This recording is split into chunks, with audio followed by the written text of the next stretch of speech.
Okay, so I've printed out the design.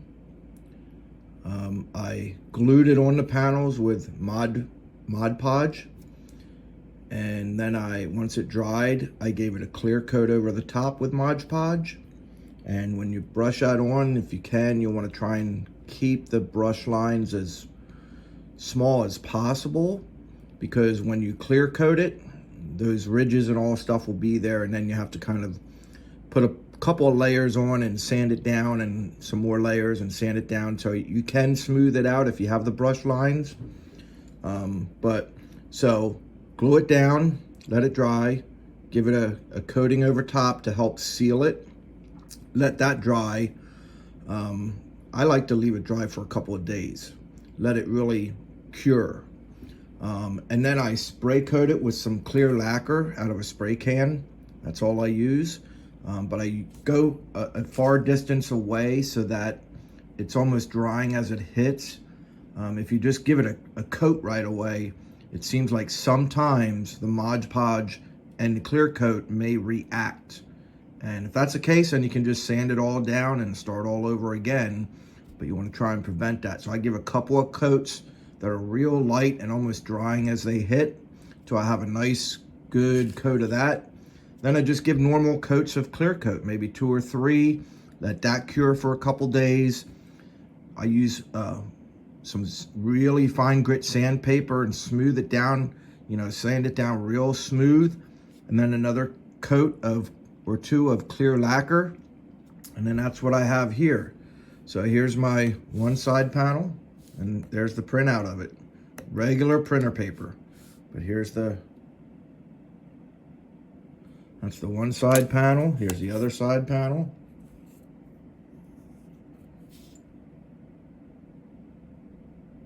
And the graphics are pretty good at whatever your limits are, whatever your printer can do, and whatever you can do in your computer. But this is, again, I use Inkscape. It's a free program. Some of the stuff I import, some big name logos. A lot of times you can download the logos right off the internet. Or I hand make some of mine. That 600 performance, that's not something I could find on the internet. I made that whole thing, the 600, the fading off there, those bars and performance. I made all that in Inkscape. This here, I made those letters. The flag, I downloaded the flag. I typed in waving flag, and I found something similar to what the real car had on it, and downloaded it and put it in there. Now you can just do JPEGs. I like vector images, like .svg is what I really like. But .ai, Adobe Illustrator, anything that's vector, because the nice thing about vector is you can shrink it as much as you want, you can blow it up as much as you want, and you don't lose the resolution. But yeah, this is, I just downloaded that flag and I put it all together, and then in Inkscape I created the black background. And then, I can pretty much move it all over the place in Inkscape. I put that anywhere on the side of the car I want. That TSL, I completely made that. This with the orange, I completely made that in Inkscape. Completely. There's no download logo. That's a small sponsor. It's not a huge corporation. I had to make that. The Nerf bars are white, but I painted them chrome. The frame, so you can choose to keep the bumpers black, or you can paint them. I'll probably paint them later. I haven't done it yet, but I mask all the other stuff off, and then I just spray paint that chrome. Same way with the back here, the Nerf bars on the back, the rear Nerf bars. So next I have the Hoosier dirt tires.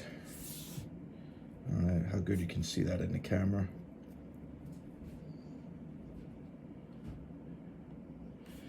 And then the rims come white, but you can paint them silver, so they look like aluminum, and they just slide right in. So once you got everything painted and stuff, you can put some glue on that, because otherwise they'll always do this. They'll slide out. So when it's all done, put some super glue in there.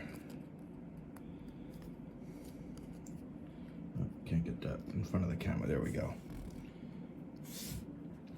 And the smaller tires.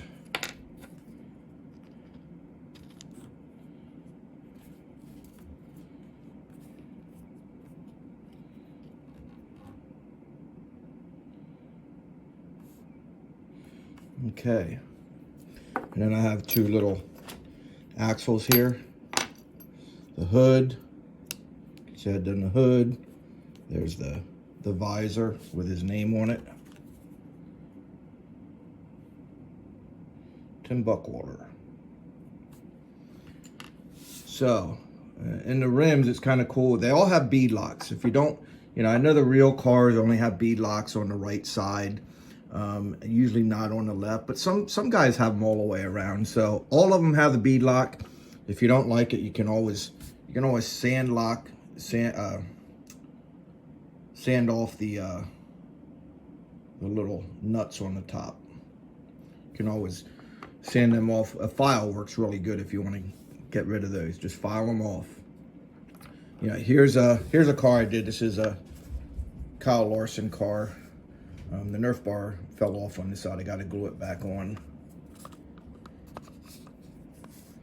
This is the same way. This is the exact same car. I did it the exact same way. All this was made in Inkscape, and it was glued on with Modge Podge. Sealed it with Modge Podge. Clear coated it with spray can, and then glued all the stuff on. And see the rims. It's cool. You can. You know, once you're painted them silver, I take a brush and I paint that blue on there, because a lot of your bead locks have the anodized red or blue. Some of them are just aluminum. So you could keep it aluminum like this, or you could do blue and then just paint it right across the top there. And then if you take light sandpaper or a file, you can just take the paint slowly off the top of those nuts. And then you have the detail of the nuts there. So it looks like a blue bead lock with chrome nuts. And you know, these wheels turn, the axles turn.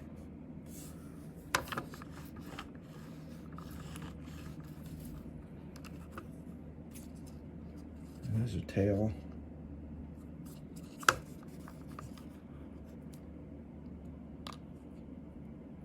The seat isn't glued in right now either. Here's another car that I did. I have in a little container. This is actually a smaller one. This is 1/64 scale, but I did it the same way. But this one I actually used water slide instead of paper for my printer. So I painted the underneath yellow. And then I painted water slide. You need white. You need a printer with white ink to be able to do water slide, unless you're putting it on a white car. Then you don't need to worry about it, but you need to print white. And if you want to do that, look up or Google ghost printer. So you replace the black cartridge with white, this special white cartridge. And then you do a silhouette of everything and you print that out. It thinks it's printing black, but it's really printing white. And then you print the regular page with all the color right on top of it, or you can do two water slides and just put the white down first and the other water slide right on top of it. And then clear coat then too, but the water slide is even more trickier. You really got to be careful. That clear lacquer will definitely react with the water slide. But yeah, that's a 1/64 scale. That was Tony Stewart's car he ran in Chili Bowl one year. And again, even the 1/64s, I have the live rolling axles, and obviously those aren't painted on. I mean glued on. So,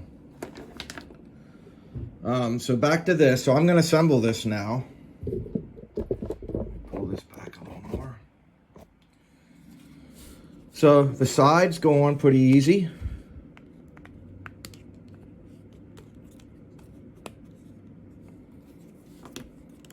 Same way with the other side. I don't know if I had that in front of the camera too well, but this side I'll get. So just slide it in there in the front, almost like a hinge effect. And then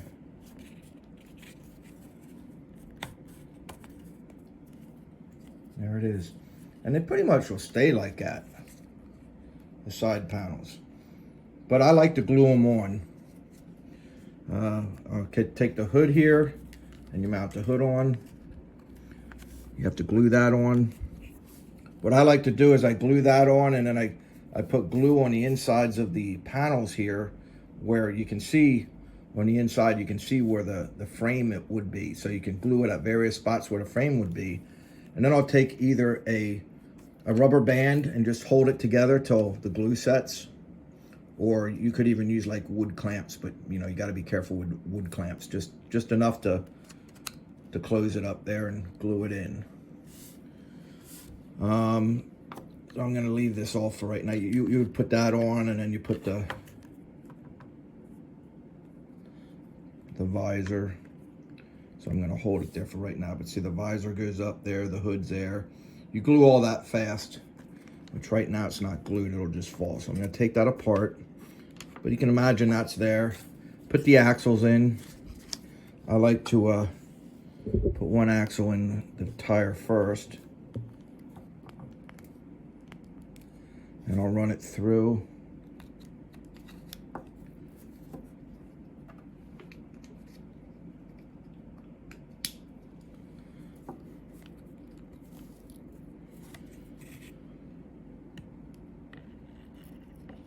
Yeah, I like to twist it as I'm pressing it in.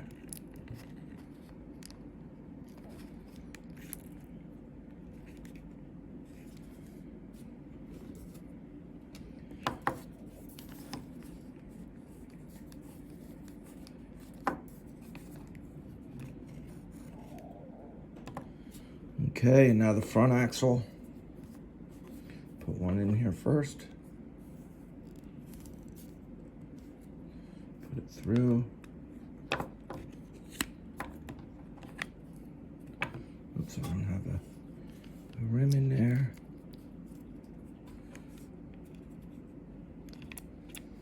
And I say glue them fast, and you won't have to worry about this. See, the tires are doing that. They come loose. So once you glue them in, that won't happen. The tail I had off to the side here. The tail's easiest.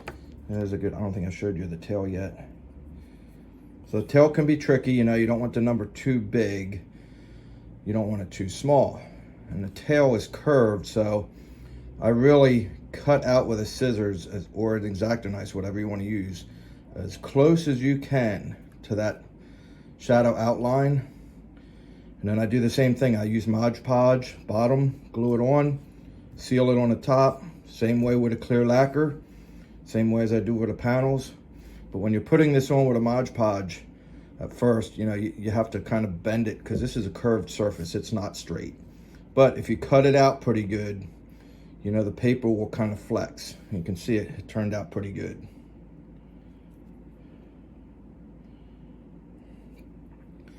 And they go in best if you go in from the bottom.